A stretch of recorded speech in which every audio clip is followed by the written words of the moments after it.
We have the opportunity today to meet retired Navy Captain Chuck Merkel with the Submarine Museum at Pearl Harbor.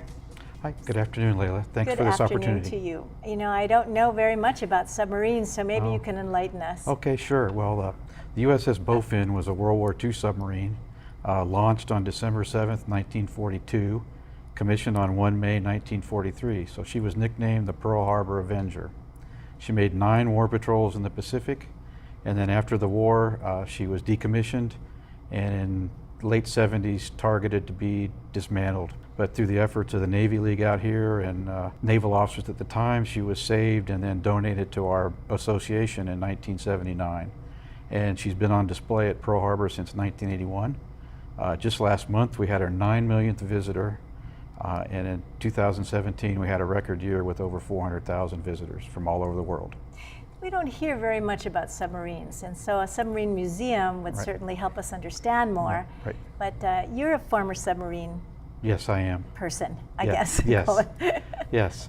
So the submarine force has always been known as a silent service, so we don't talk about a lot what we do, and sometimes that's we're our own worst enemy in that regard, because there is a lot that the public can know.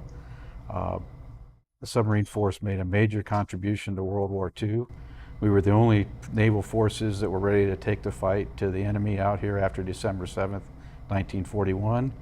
And really before the end of 1941, several submarines went on their first war patrols and took the patrols to Empire of Japan and started the fight. Through the course of the war, submarines accounted for over 5 million tons of Japanese shipping that was sunk. Over 60% of their total merchant fleet was sunk by submarines and 35% of their warships. And at the time, the submarine force was only about 2% of our Navy, so a pretty amazing accomplishment from a relatively small force. It did come at a tremendous price. 52 submarines were lost and almost 3,600 men. We see a lot of movies where submarines are featured. What would make someone want to become, especially an officer in that business? Well, it's very challenging, so I think anybody looking for a challenge, it's exciting.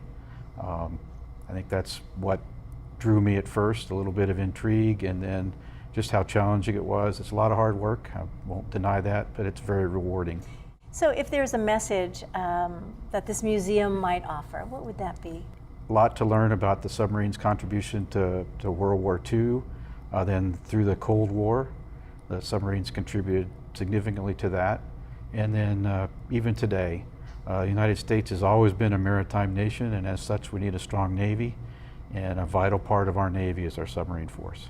So the Bowfin is on display? Yes. And would the museum be on the submarine, or? No, it's actually on the grounds, our grounds. So it'll be about a 13,000 square foot museum when the renovation is complete. But we've had a facility open for almost 30 years for a museum. So. Is it possible to go on the submarine? Oh, absolutely. How will I feel when I leave the submarine?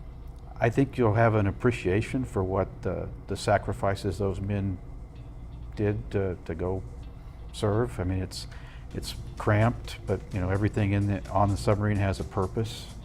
So you get an appreciation for where they worked and lived and the sacrifices they had to make. Well, I appreciate your time. Thank you so much for sharing, and we'll look forward to finding out more. Yeah, great. Thank you very much. Thank you. Retired Navy Captain Chuck Merkel with the Submarine Museum at Pearl Harbor has been our guest, and nice of you to join us.